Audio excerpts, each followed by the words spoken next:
There we go. Anyway, that's where it was. At home, I've got pictures of it. Not here, but up in Iowa, I got pictures of my heart attack. Kind of exciting. Anyway, so you need your blood supply going to all of your entire heart. If you get a blockage someplace, if you get this one blocked off, then the end of your heart will die. There are arteries that go behind the heart, and of course, if that gets blocked, then the back of the heart will die. You can live with parts of your heart dead, as it turns out. I know. Cardiovascular disease is a disorder of the heart and blood vessel system, including stroke and coronary heart disease. They are considered, strokes are considered cardiovascular disease.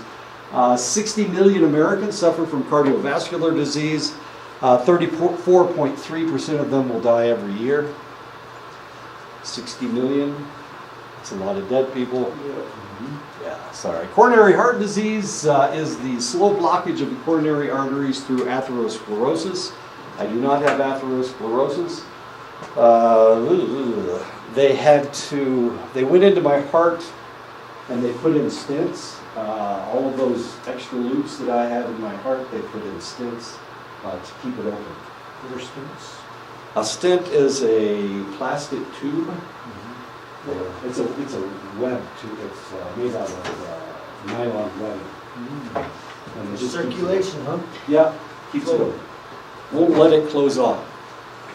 And I have 4 of those in my heart.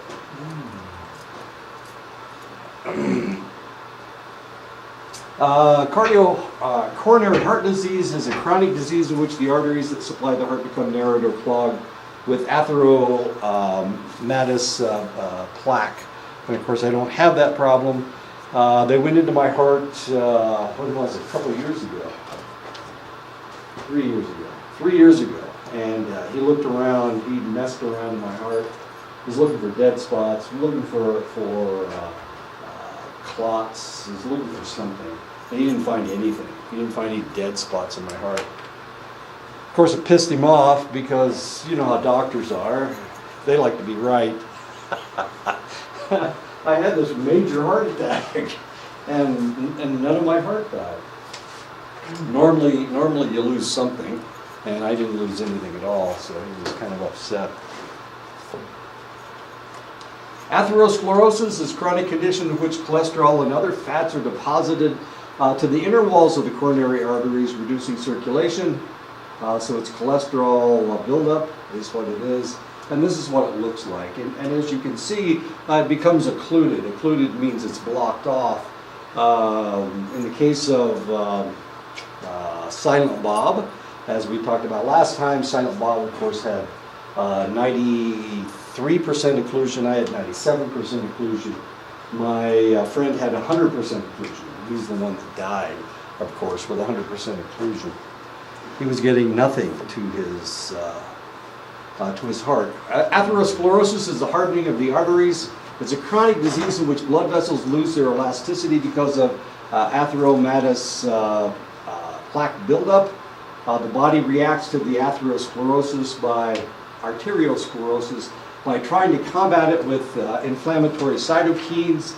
One of the cytokines is C-reactive protein. We used to do C-reactive protein tests all the time. C-reactive protein is also, that type of cytokine is also produced if somebody has a strep infection. So if you had a strep infection someplace, it wasn't in your throat, it was someplace else, they could do a C-reactive protein and they could determine if you had a beta strep group A infection someplace in your body. But it also, if there is no infection, we also see C-reactive protein increases with arteriosclerosis, buildup of plaque. I have a question. Yeah. So for those individuals that have diabetes, do their brains or organs basically start getting tired? Yes. Like that? Yeah. It's one of the reasons why you need to exercise. It's a reason why they need to not only exercise, but also control their diet to keep the blood vessels from hardening. The more exercise they do, the better they are at controlling their sugar levels or less hardening of the arteries that the blood vessels that they get. In the old days, when they first see type 2 diabetes, how can I explain this? About 20 years ago, there weren't that many people with type 2 diabetes. We didn't see it all that often. It wasn't as common as it is today. So when we first started seeing it, they weren't really they weren't doing a very good job of controlling the sugar level that people were consuming. We didn't really have a good medication for it. And of course, we have developed a good medication at this point. That was longer ago than that, probably 30, 40 years ago. We hardly ever saw type 2 diabetes. We rarely saw type 2 diabetes. And that's one of the reasons why they're talking about corn syrup and why corn syrup is so bad. It's a monosaccharide, and it evidently is a lot more destructive than we thought it was, than it was going to be. And it's created a situation where they're putting it in like everything. They put it in green beans so that it has a better flavor. So in the old days, without the medication, metformin is the medication. Without the medication, we saw a lot of amputations. So these people were losing their toes, then they were losing their feet, then they were losing their legs. A lot of them were blind because of the hardening of the arteries. So this is one of those things you have to do. Otherwise, you're going to go blind, you're going to lose your legs and feet. So you got to be, have to be a good one. Or good, whichever it is. Right.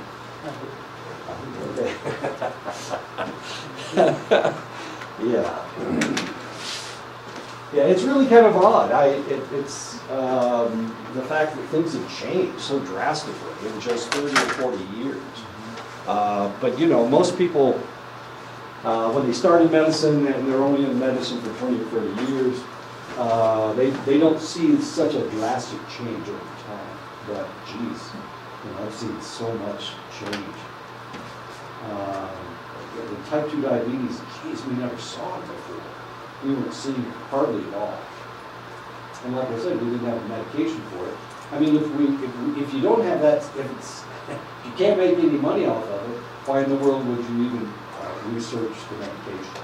But as soon as it started exploding, they found the medication, metformin, which makes your cells more sensitive to insulin.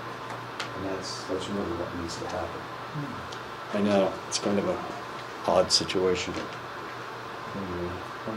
We have 5, that's a lot. We're doing so well. Angina pectoris literally translates to chest pain. It's a condition of extreme chest pain caused by a restriction of the blood supply to the heart. And they'll say you have angina. Pectoris just means chest. So angina means pain. So you have angina. You have pain in your chest. Normally, it's a precursor to a heart attack. So when people start getting angina, then they know that they need to do something. And usually, if somebody has angina, they'll take them in and they will do angioplasty on the select individuals. We're going to talk about angioplasty in just a second. The reason that you have pain is because when the circulation in your heart, or in your heart, becomes constricted, the muscles in your chest will tighten up. It's really kind of interesting. I can tell you what my heart attack felt like. It felt like I had a bubble right underneath my clavicle. It hurt right here, right under my clavicle. It felt like indigestion is what it felt like. It wouldn't go away. I couldn't burp it out.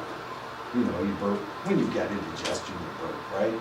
And I couldn't burp it out. I couldn't drink a soda and then force all that carbonated water into my stomach and then force the bubble out.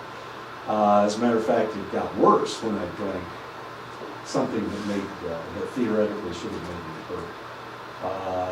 So that's a hint and a warning if you know anybody that's having a heart attack, or somebody that has pain that goes up into the clavicle.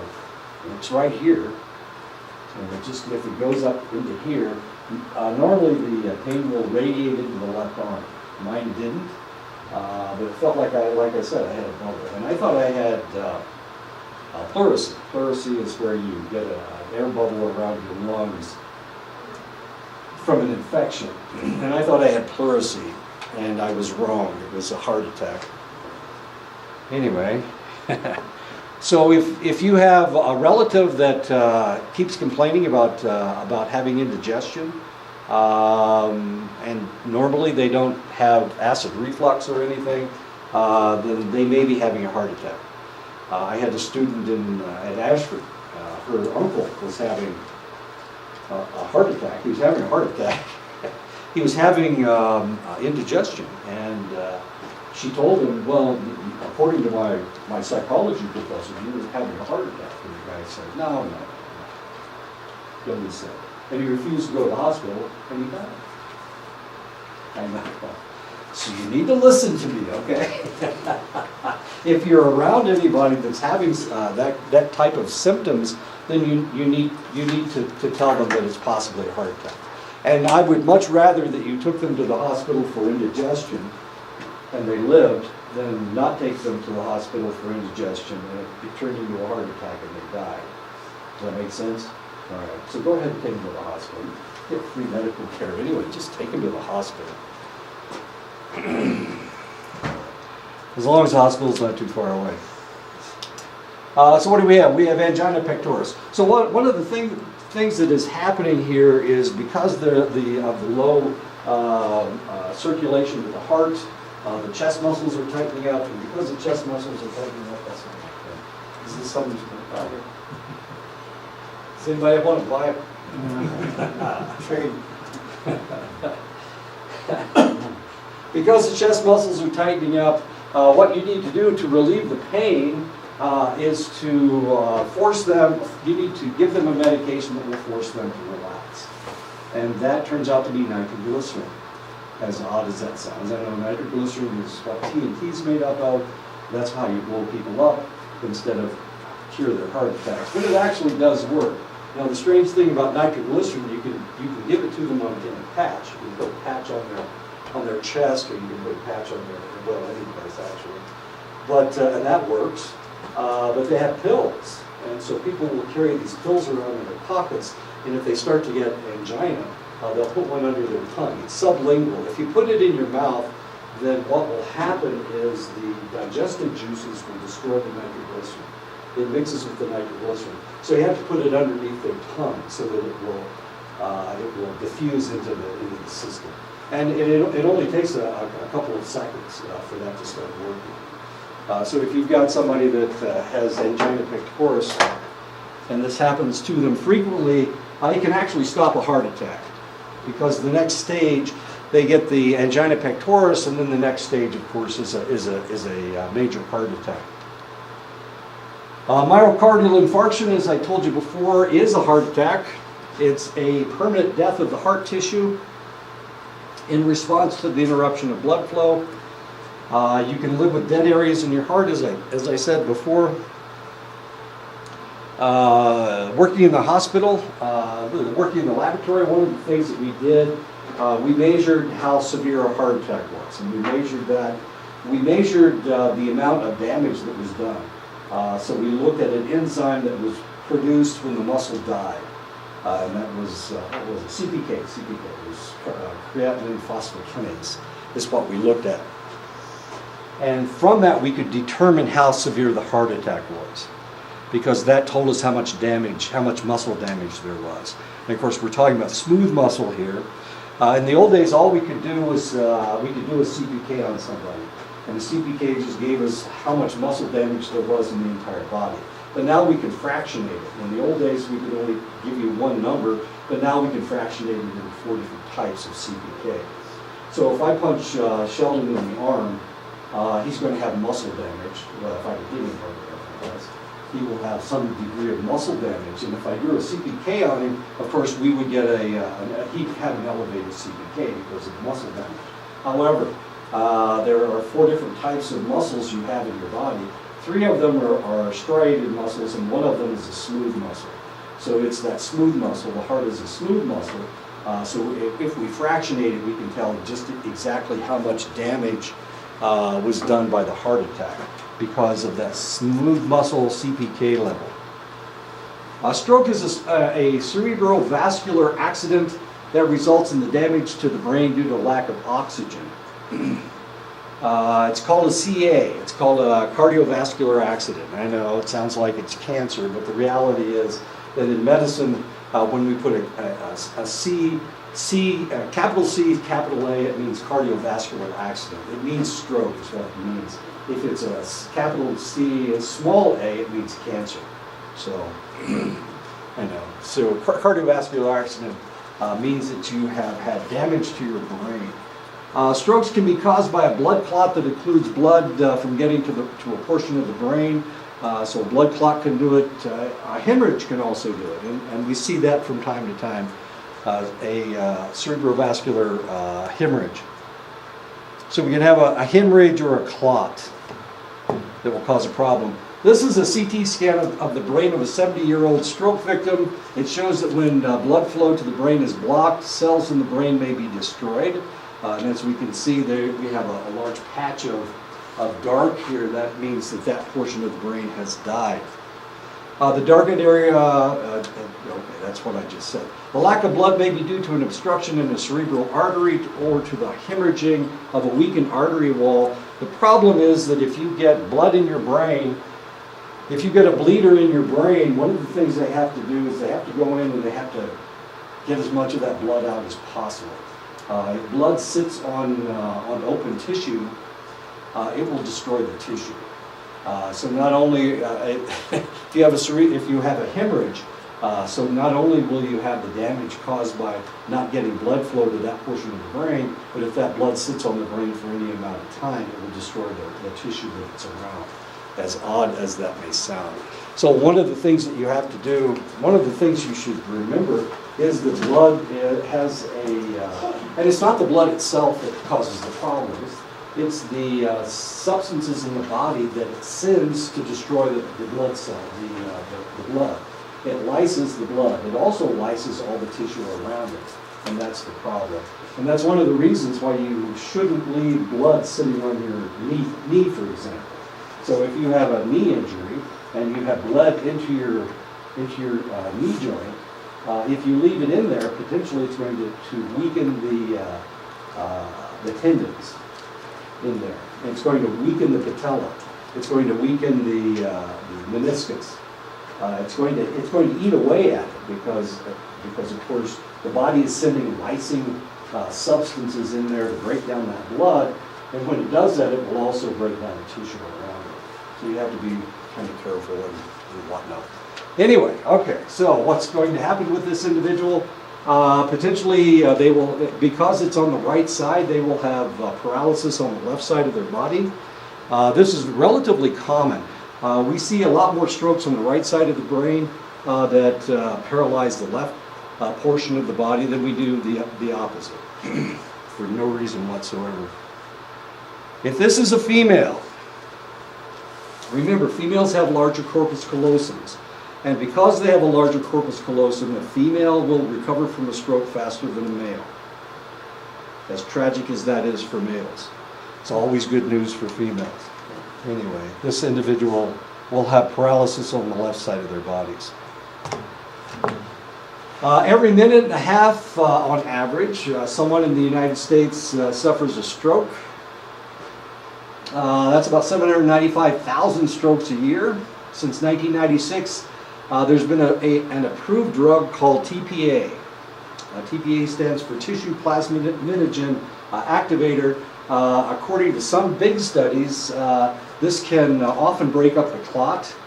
So if you have a stroke that is a blood clot, you can give the individual a shot of TPA if you can catch them fast enough, and it will break up that clot, and it will do far less damage. So we have TPA in the emergency rooms now, and if somebody comes in with a stroke, and if they're sure it is a blood clot instead of a hemorrhage. So what happens if you give somebody TPA and they've had a hemorrhage? What happens next?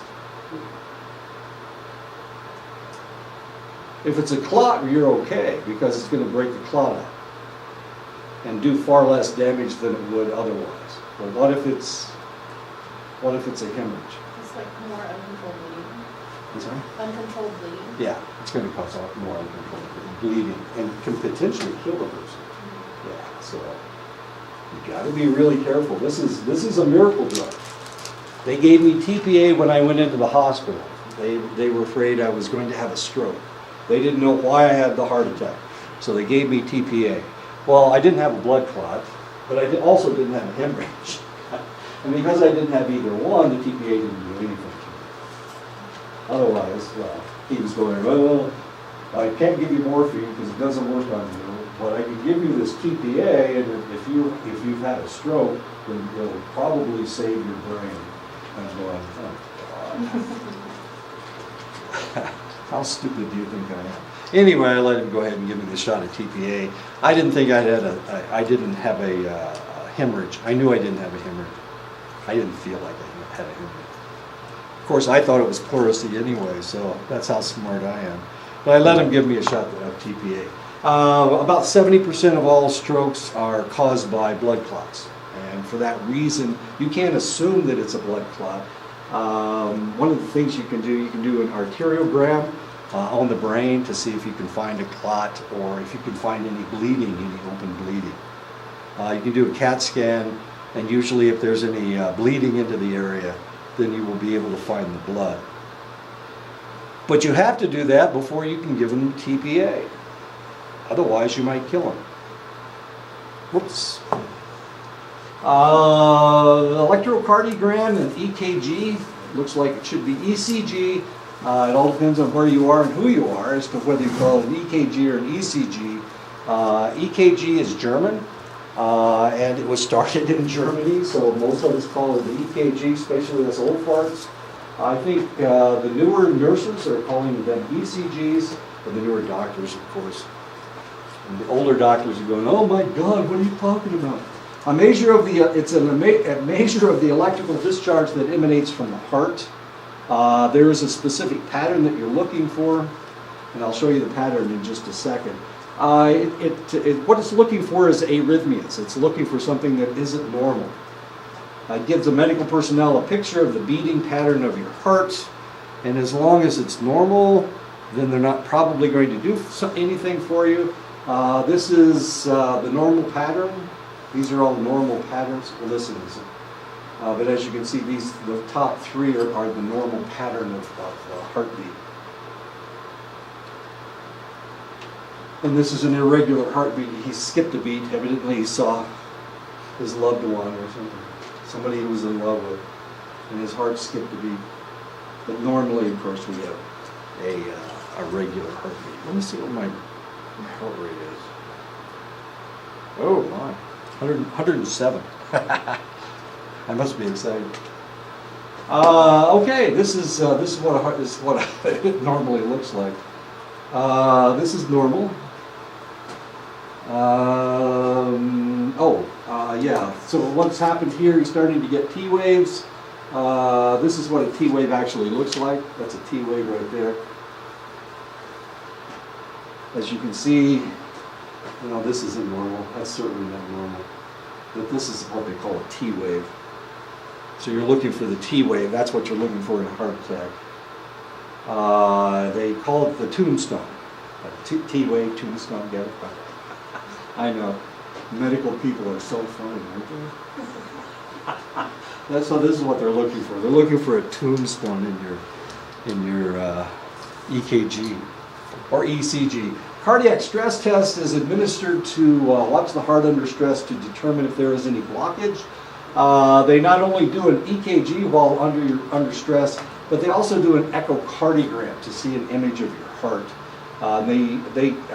When I had my stress test, they also did a CAT scan of my heart, which was kind of exciting. Instead of an echocardiogram, they did a CAT scan, I just had one a couple of years ago. Actually, it was last summer. I did one last summer. And I was okay. Obviously, I was okay.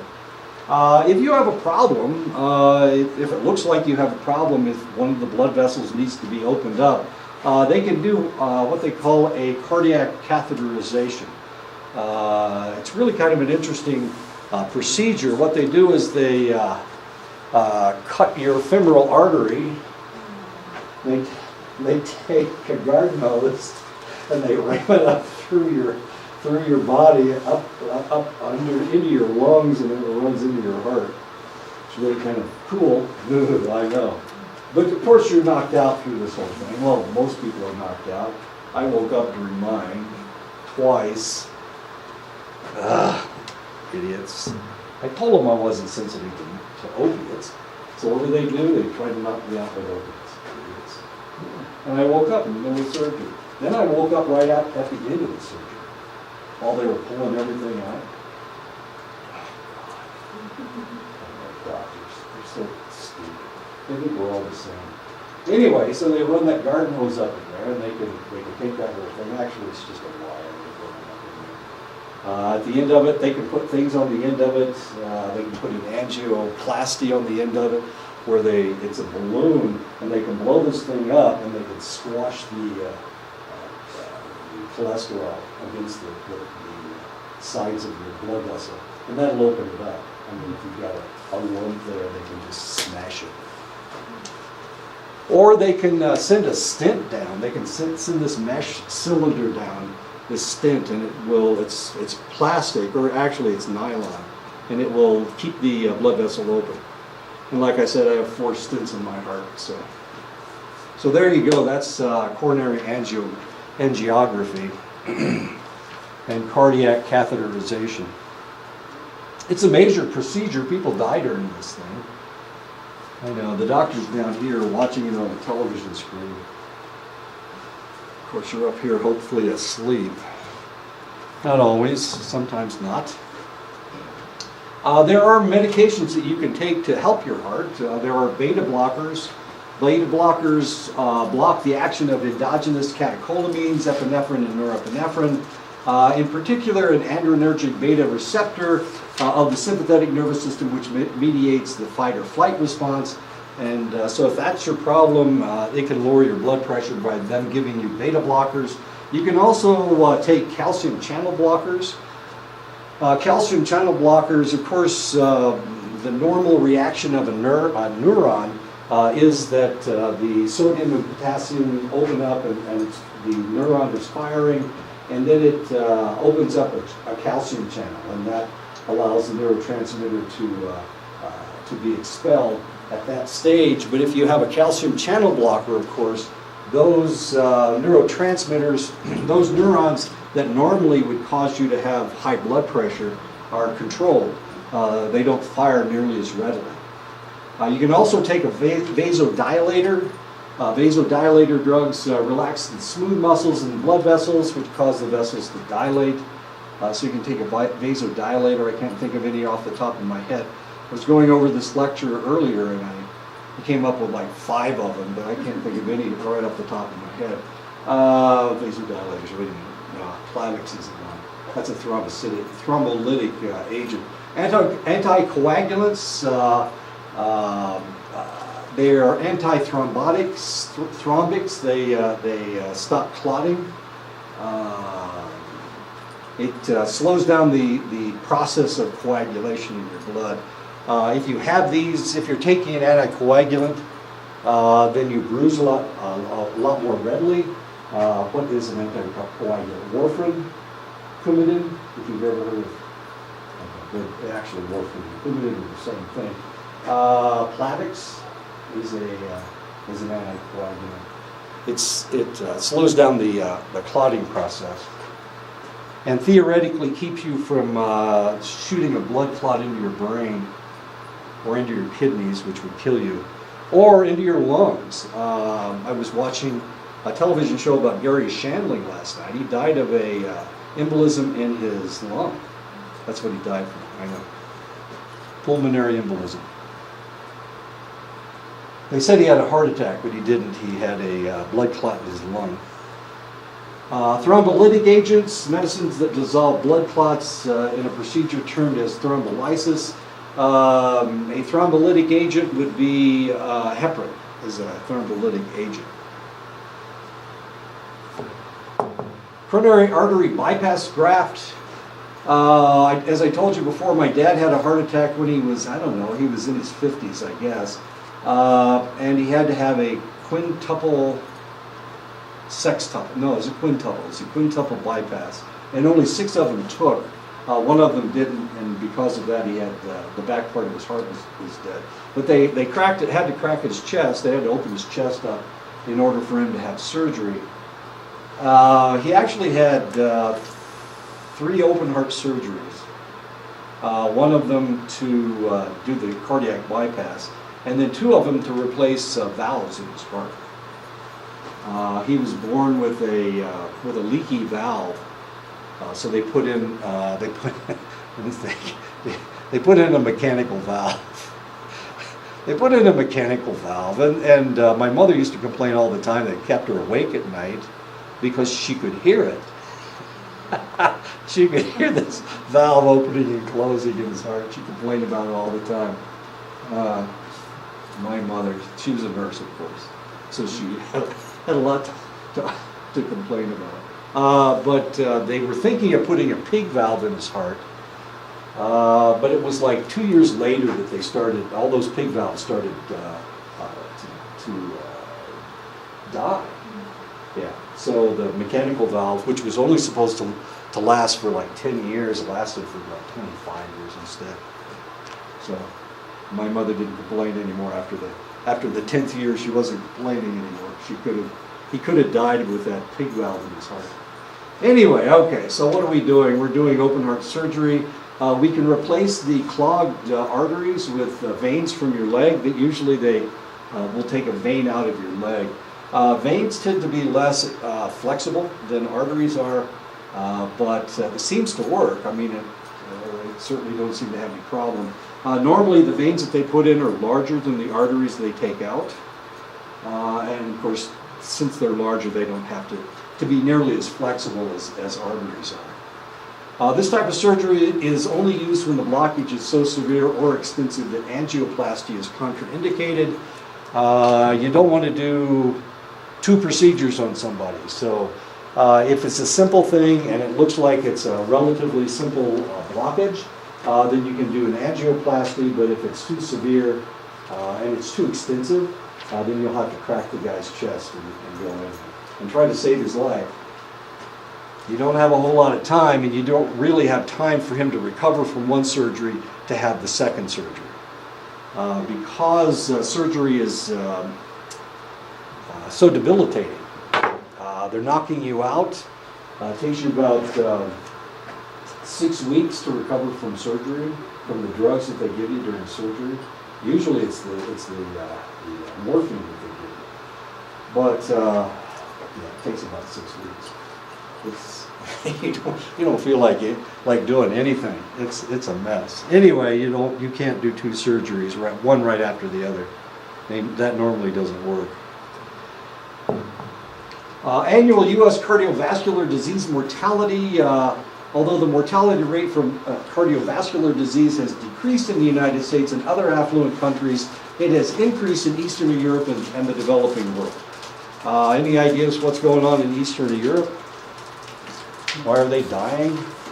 Why do they have more heart disease why is their heart disease increasing? Eastern Europe used to be under the Soviet Union. When the wall went down in 1989, all those countries were freed, and they could do whatever the hell they wanted to do. Well, one of the things that they did was start buying food from the West. Well, our food is crap. They were eating fairly good food, or they weren't getting enough food, which was better than dying of cardiovascular disease. But here, all of a sudden, we're eating McDonald's and eating our French fries, which are probably the worst things in the world to eat. I always have French fries when I eat a hamburger. Worst things in the world I could eat. I should be eating grapes. Yeah, you're right. Anyway, but so they got some really bad food, and before they were eating They were all relatively slender, and now all of a sudden they're turning into big tubs. Because they're eating crap. They're eating crap. And they're not exercising as much as they used to. In Europe, for instance, the cardiovascular disease mortality rate ranges from 981 and 1,841 per 100,000 people. In the Western Pacific and Southeast Asia, another place that used to eat a lot of fish, now all of a sudden they're eating hamburgers. Cardiovascular disease mortality rates are as high as 3,527 and 3,752 per 100,000 people, and that's according to the World Health Organization in 2000. So as you can see, some people shouldn't be eating our crappy food. And maybe one of those groups that shouldn't be eating our crappy food are American Indians. Because look what the hell we've done to some of you guys. Look at the Tejano Oda. What is it, 80% diabetes rate? Right? I know. I used the F word, but I don't think I should. We really funked you guys up. We really messed you guys up. Because you're eating our food. And it may be beef. You were eating buffalo before. You were eating antelope before, deer, and venison. All that stuff is fairly healthy meat. But now, of course, you're eating all this fat. And what's the best cut of meat? It's the one with the most fat in it. Prime rib. Whoever came up with prime rib? That's like raw meat with a chunk of fat this big on it, right? Isn't that what prime rib is? Who eats that? And the answer is, I don't know. I don't eat prime rib. I don't eat raw meat. I'm not much on raw food. The Framingham heart study began in 1948. The Framingham heart study started at the same time the Air Force heart study started. It was a landmark prospective study of demographic, biological, and psychological risk factors in cardiovascular disease. The difference between Framingham and the Air Force was that the Air Force was trying to keep their airplanes flying. The Air Force was they didn't care how many people, well, they did, but they didn't want their pilots pulling G's and falling out of the sky because they didn't want to wreck the airplanes. So their point of view was a little bit different from the regular study.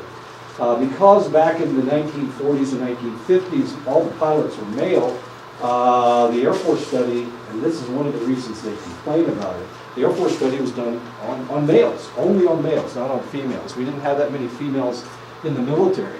I was in the military from 71 through 83, and we still didn't have that many females in the military. It wasn't until the 90s before we started recruiting females, and females could fly, but they couldn't fly in combat until, like 5 years ago, 6 years ago or something. Yeah, something like that. Yeah. I had a student that was a gunnery sergeant, a Marine gunnery sergeant. She was a Marine gunnery sergeant. And she was the first person to qualify for combat, Marine to qualify for combat. She was a gunnery sergeant. So because she was so high ranked, they wouldn't actually send her into combat. But she actually qualified to go to be she was one of the first females to qualify for combat. She was tough. Jeez, this lady she could run like a deer. Oh my goodness, she was just amazing. Anyway, I had her, she was one of my students at Ashford. Now she's a psychologist. She's at Walter Reed, getting her PhD in psychiatry. She's going to work with PTSD. Yeah, kind of cool. What are we talking about? Okay, this is a landmark study looking at CVD, cardiovascular disease. When the study started, the death rate from cardiovascular disease in the United States was about 500 per 100,000 people. The rate peaked in 1950 at 586.8 per 100,000. Anybody know why we were dying of cardiovascular disease so readily? What was the reason? Were we under so much stress in 1950? Was that the problem? I'm sorry? Smoking? Smoking rate was about, That was like still in 1960s when I lived in the well, it peaked in 1960s, but it was really heavy. Right after World War II, I mean, they were giving people cigarettes and okay rations even during World War II in Korea. So cigarette smoking was very high. What kind of a diet did they have? What did they eat for breakfast? Bacon. Bacon and eggs, yeah. And the bacon wasn't lean bacon. If you saw any red in your bacon, you're going, oh man, it's like a chunk of steak. This is great. Pork steak. No, the bacon back then, and as a matter of fact, they used to cook in bacon grease. They used to save the bacon grease so that they could fry their potatoes in it, so that they could, and they'd mix it in their green beans. They put it in everything. They put it in anything they cooked. They put bacon grease in it. So here we are, we're eating all this lard. The eggs were okay, but the bacon was crap. I mean, it was really, really. Fatback is what we used to call it back in those days. I guess there still is fatback. But the idea with fatback was you cooked it up, and then you got all the grease. It's like 15 meals in one, because you got all that grease plus whatever. I mean, it was salty, so it was really salty. So this is perfect. If you've ever had country ham, go down south and order country ham. Has anybody ever tasted country ham? You think you I have? may have, yeah. Okay. I have relatives who live in Alabama. Okay. It is so salty. Wow. It is beyond anything you've ever tasted before. It's like raw salt. It's like taking a chunk of salt and putting it in your mouth. That's how bad it is. Anyway, so they were eating really bad food. The cardiovascular disease rate has been dropping ever since due to the information acquired from the study. And one of the things we discovered, we started doing, as I said, it was the Air Force that discovered cholesterol and triglycerides. We were the ones that first started fractionating it because we were specifically trying to keep our planes flying. We didn't want our pilots destroying these airframes. The pilot was only worth $35,000, but that airframe was worth over $1 million. So which one is more important? You're right, it was the airframe. Of course it is. We worry about taxes more than we worry about dead people, obviously. Uncontrollable risk factors, age. The older you are, the more likely you will have cardiovascular disease. Gender, which gender has heart attacks more frequently, boys or girls? Males, huh? Good. A family history of a heart attack, and race and ethnicity. Which group has which racial or ethnic group has the most heart attacks? Whites and blacks. Well, and we'll find out why in just a second. Controllable risk factors, of course, hypertension, high blood pressure, body weight. The fatter you are, the more body fat you have, especially in your spare tire area, the more likely you'll have a heart attack. If your diet is high in fat content, like this double cheeseburger, I don't know why I put that up there. Smoking, if you smoke, of course, the tobacco actually increases your cholesterol level. It makes you retain more cholesterol in your system. And then, of course, your cholesterol level, period. So these are all things that we could control. A family history and age. A family history indicates a genetic proclivity for cardiovascular disease risk factors. First-degree male relatives who had a heart attack before the age of 55. My dad had a heart attack at age 57, so I was okay. As it turned out, it wasn't that okay. First-degree female relative who had a heart attack before 65. Females, of course, are protected by estrogen, so they don't have to worry about heart attack until after they go through menopause. Half of all heart attack victims, of course, are over the age of 65. I had my heart attack at 60. Cardiovascular disease is the leading cause of death in the United States of both males and females. Men over the age of 40 are especially susceptible to cardiovascular disease. A lot of different reasons. One of the reasons is because before the age of 40, your basal metabolism rate is relatively high. As you reach the age of 40, everything slows down, and if you slow down with it, then you're more susceptible to cardiovascular disease. Gender differences in cardiovascular disease may be due to sex hormones, as we said before. Estrogen actually protects the females, but so what about the males? They've got all this testosterone. Well, one of the problems that we see with cardiovascular disease is the more competitive the individual is, the more aggressive the individual is, the more susceptible they are to cardiovascular disease. And of course, and that's exactly what testosterone does to people. It makes them more aggressive and more competitive. And there's a demographic. This is age 50 right here, and as you can see, it just shoots up after age 50. This is cardiovascular disease. The gray line is breast cancer, and as you see, it's the same. After age 50, if you're a female, of course, you're protected by estrogen until you go through menopause, and at menopause, all of a sudden you're more susceptible to breast cancer, but you're also more susceptible to cardiovascular disease. You're more likely, of course, to die of cardiovascular disease than you are to die from breast cancer. But as you can see, you're still more susceptible to breast cancer after the age of 50. Women are twice as likely as men to die following a heart attack. Women with cardiovascular disease tend to be older than men with cardiovascular disease. Before menopause, of course, you're protected by estrogen. Cardiovascular disease tends to be diagnosed earlier in men than in women, and this is a complaint that a lot of women have, the fact that their doctor isn't looking for cardiovascular disease. Men receive more aggressive diagnostic and treatment procedures, but then again, men are more susceptible to cardiovascular disease. Okay. So you would look for it in a man before you would start looking for it in a woman. Kind of like a double standard, though, huh? Like the fact that they're not, they just assume that women are protected by menopause. I mean, Right, before menopause. you're protected before menopause, And right? then they're not looking for it. They're not looking for it before. I had a friend that women very rarely get kidney stones. They do now, but in the old days, it was almost non-heard of. But I had a friend that had a kidney stone when she was 24, I think.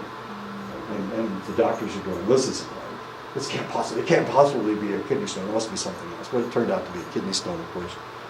But, it was just an anomaly. There was something right with her or something wrong with her.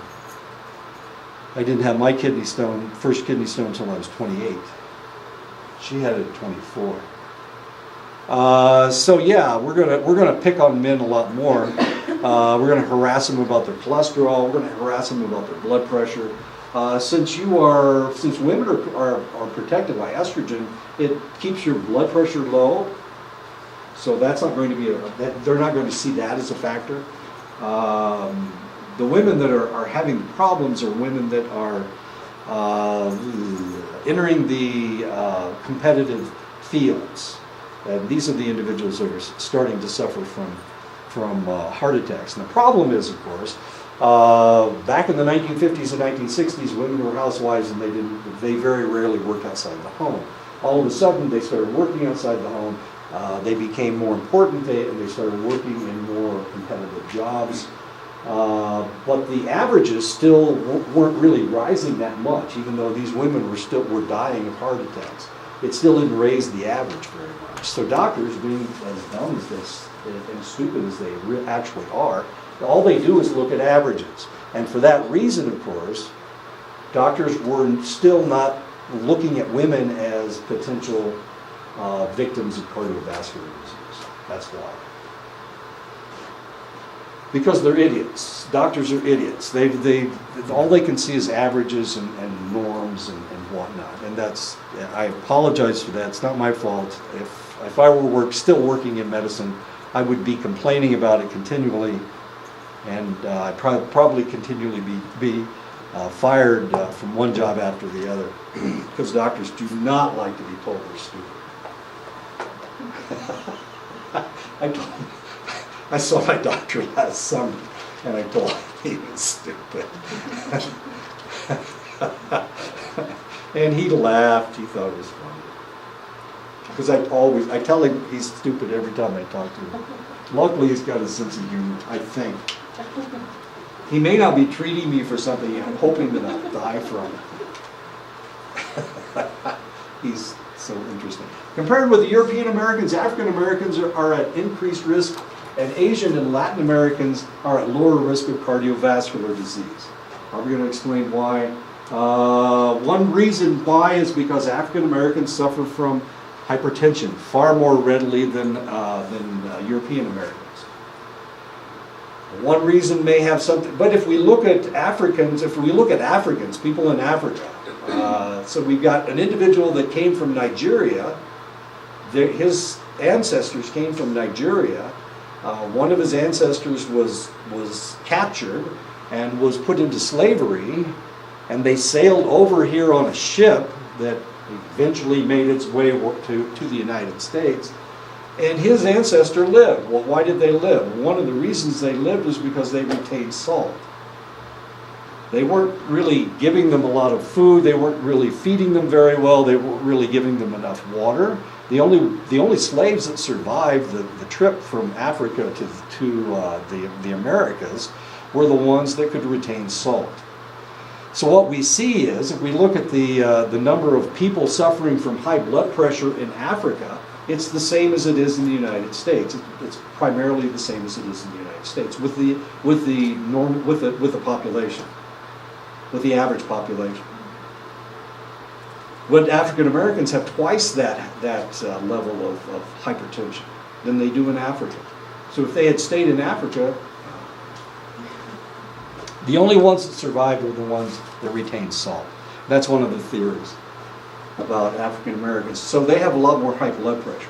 The problem with high blood pressure is that it's not like all of a sudden you have a red spot on your cheek and that means you've got high blood pressure. I have high blood pressure right now. Is my face any redder than it would be? Am I having headaches? Are my fingernails, purple? Is there any way to see that I have high blood pressure? Does it look like anything? It doesn't look like anything at all. You don't have headaches. There's no reason to go in to the doctor because you don't feel any different. Sometimes you feel better with high blood pressure than you do with normal blood pressure. So what are we doing? Okay, so individuals, another group of individuals that suffer from cardiovascular disease at higher rates are people of low socioeconomic status. The problem is, of course, they have high-fat diets. They don't exercise very much. They're more likely to smoke cigarettes. They have a lack of access to health care, except American Indians. You guys have access to IHS, but IHS is really pretty damn bad, isn't it? I mean, it's like the worst health care in the world, except for the military. It's actually the same health care as the military gets. TRICARE and IHS is about the same. Yeah, and the reimbursement's exactly the same. Okay. And of course, their lives are very stressful, unfortunately. Chicago Heart Association Detection Project found that men with the healthiest lifestyles had a life expectancy 9.5 years longer than other men in their age group. The men that played basketball, the men that played softball, the men that exercised, the ones that ate healthy diets, didn't drink a lot of beer. These were the individuals that lived longer than other individuals. For women in the same study, the healthiest lifestyles prolonged life about 5.8 years. Any idea why men live longer with healthy lifestyles than women do? Are you ready? Women were already living longer than men. So they didn't really get that much of a kick up in years just because they had a healthy lifestyle. Hypertension is a sustained elevation of diastolic and systolic blood pressure. Anything exceeding 140/90 is considered hypertension. Anything between normal and 140/90 is pre-hypertension. It's considered pre-hypertension. I've never been normal. Okay, I've always been either pre-hypertension or hypertension. Blood pressure is the force exerted by blood as it pushes out against the walls of the arteries. Blood pressure below 120/80 is considered normal. I've never been as low as 120. My systolic blood pressure is usually around 80, but my diastolic is usually a lot higher than that. Starting at 115/75, each increment of 20/10 doubles the risk of cardiovascular disease, and that, of course, is a problem. Hypertension is not diagnosed until blood pressure consistently exceeds 140/90. Pre-hypertension range is now considered 120 to 139 over 80 to 89. Hypertension is a result of a combination of biological, psychological, and social factors that can include obesity, of course, lack of exercise, too much dietary salt if you're sensitive to salt, excessive stress, anxiety, and anger. Some people are sensitive to caffeine. Some people can drink caffeine and their blood pressure just shoots up. It skyrockets. Hypertension is related to anxiety and anger, especially in middle-aged men. Men 45 to 59 who score high on standardized measures are twice as likely to develop hypertension. This is 59 is the magic number. 60 is the magic age. After age 60, if you've lived and you have hypertension, then they figure you're going to live forever. No, but you're not going to die of hypertension or cardiovascular disease. If your body hasn't blown itself out by this time, you're probably okay. And that's where I am. They figure I'm probably okay since I haven't killed myself by this time. Adolescents who report chronic, uncontrollable, negative family stressors exhibit higher systolic blood pressure throughout the day, regardless of gender, ethnicity, body mass, or activity level. Last time I went in to see the doctor, of course I always tell him how stupid he is, but one of the smart things that he did, I've been lifting weights for 55 years. I've been lifting weights for 55 years. So I always maintain a pretty healthy muscle mass. Most men haven't lifted weights for 55 years, and most men don't maintain a healthy muscle mass. So last time I went in, my BMI is like 28, 29, which is real close to obesity. Well, I'm not fat. I don't have that much body fat on my body. So thank God the doctor looked at my BMI and he said, look, of course I was wearing a sleeveless t-shirt showing off my deltoids. I was giving him my, I've got pretty big triceps. So I'm sitting there and I'm showing off my triceps and my deltoids are sticking out. And he says, you're pretty healthy. You're, according to your BMI, you should be fat. You should be obese, but I don't really see that much body fat on you, and I see a lot of muscle mass. He said, so I'm gonna scratch this thing off. We've been saying that you need to lose weight, but that's ridiculous. And that's one of the smart things my doctor said last time I talked to him. Really kind of funny guy. Keeps trying to kill me off. He's a funny person. Prevalence varies widely among racial and ethnic groups. More in African American men compared with European American men develop hypertension at a younger age, and that's because they retain salt much more readily. The reality is you can eat all the salt you want, as long as your body gets rid of it. And now their problem is that their body retains salt, so they're really sensitive to sodium. But if your body gets rid of it, then there's no reason for you to control your salt intake. Does that make sense? When I was working in the hospital, we had this little kid that came in. He'd been eating King Vitamin cereal. And King Vitamin cereal, one bowl of King Vitamin cereal gives you all the vitamins you need in any given day. He was eating 3 bowls of King Vitamin every day. And so he was starting to retain the B vitamins, and they were poisoning him. And that's why he came in. We had to leach him off of King Vitamin cereal. Now his sister was also eating 3 bowls of King Vitamin cereal. She was smaller than he was, but she didn't have any problem whatsoever. His body was retaining all these B vitamins. Her body was expelling them all. So it really all depends. My brother hates me. I told you my brother hates me. The reason my brother hates me is because I can drink caffeine and he can't.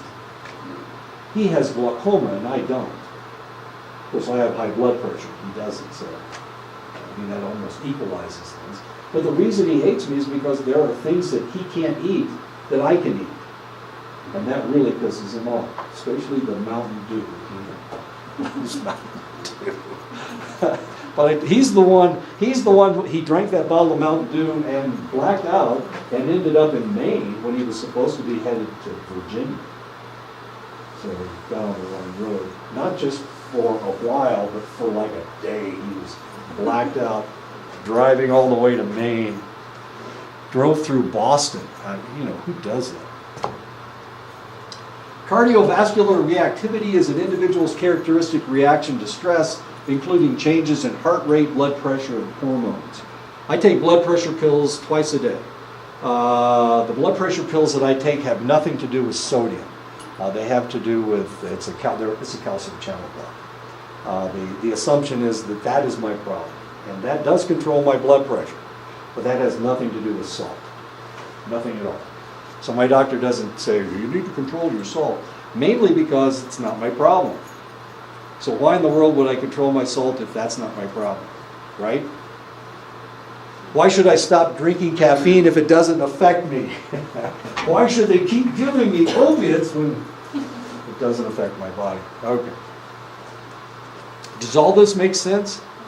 This is one of the reasons why medicine is not as simple as it sounds. It's an art form. It's not really a science. It's an art form. And you have to understand your patient in order to treat them properly. My mother went in to see, she's 95 years old, and it looks like she's having a heart attack. She probably had a stroke, probably, 95 years old. So she goes in and sees the doctor, and of course he starts treating her as if she were 35 years old. And she's 95. He's never treated somebody that old. She was one of the oldest people in the whole county. And so he starts treating her like she's 35. She died on the gurney. And of course she came back because my mother's meat as a snake was, not anymore. Anyway, so he tried to treat her like she was any other woman, but she's not. She was 95 years old. And that's part of the problems with medicine. I'll stop complaining about medicine now. I'll try to stop complaining about medicine. Cardiovascular reactivity is an individual's characteristic reaction to stress, including changes in heart rate, blood pressure, and hormones. Social stressors may cause sodium retention in the kidneys, which acts as a vasoconstrictor, increasing the blood pressure. And of course, this is one of the reasons why they tell you to control your salt intake. But if this isn't your problem, then there's no reason to control your salt intake. If you want to see somebody eat salt, my daughter will she'll pop popcorn, buttered popcorn, and then she puts just tons and tons of salt. If she can't see the popcorn from the salt crystals on the popcorn, it doesn't have enough salt on it. That's how much salt she eats. It's amazing. She eats just an amazing amount of salt. And she doesn't have high blood pressure. So what's wrong? I mean, there's obviously something. Discrimination and prejudice may add to these social stressors, giving the individual chronic high blood pressure. And of course, for that reason, we're talking about individuals who are African American. Obesity increases a person's risk of hypertension. Abdominal obesity promotes the greatest risk of cardiovascular disease. This explains why men have a greater risk of cardiovascular disease as women, because women distribute your fat stores in a lot of different places, in several different places. Men, if they get fat in the gut, and that's it. They don't have any other place to put their fat. Women have lots of places. You've got lots of places to put your fat. A lot more. Your thighs, your buttocks, your breasts, and your waist. And for this reason, if you go on a diet, if you decide that you're bigger than you want to be, and you go on a diet, guess what part of your body loses weight first? Your breasts, exactly. Your breasts shrink down to not nothing, but yeah, I know. That's why when my wife went on a diet, it always pissed me off. Damn. Oh, I guess I shouldn't talk about that, should I? Anyway, me and my wife. Total cholesterol. Total cholesterol level of 240 or greater doubles the risk of cardiovascular disease, while below 200 is associated with lower risk. I was in on the very first studies looking at cholesterol, and we were looking at total cholesterol, is what we were looking at. And so our numbers were in the 300 and 400 range for normal. I can remember when I was first working with cholesterol, and we could first do cholesterol studies. One of the things that I discovered was my cholesterol was below 200. And people were saying, or the doctors were saying, well, you better eat more fat because your cholesterol level is kind of low. And you need cholesterol because it builds up all the cholesterol makes up the protein that produces all your hormones and produces all this other stuff. And I had a cholesterol level of 159 or something. And it was really ridiculous. And they were saying that normal was somewhere between 200 and 400. That was the first time we looked at cholesterol levels. And we weren't able to fractionate the difference between HDL and LDL at that point. So it was both of them put together. It was also triglycerides. We weren't able to fraction out triglycerides. So, I mean, this was a total cholesterol level. High total cholesterol and low HDL levels promote the greatest risk. HDL below 40 is considered a risk factor. The French paradox, the French eat a lot of butter. I was reading an article the other day, and they were saying that people in the United States average 5 pounds of butter a year, and people in France average 18 pounds of butter a year. Well, butter is dairy fat. I mean, this is fat. I mean, they're eating all this fat. And the French paradox is that because they also drink red wine, they even feed it to their kids. They dilute it with water, but and they eat smaller portions than we do in the United States. Because of the flavonoids in red wine, their diet is actually healthier than ours, despite the fact they eat an average of 18 pounds of butter a year. Flavonoids lower CVD risk in 3 ways. It reduces your LDL, it boosts your HDL, and it slows your platelet aggregation. And for this reason, of course, the French are actually healthier than we are in the United States. Okay, why don't we stop right here, and we'll pick this up next time. 250, right? Right? Okay, all right. And it starts at 1:30, shall it?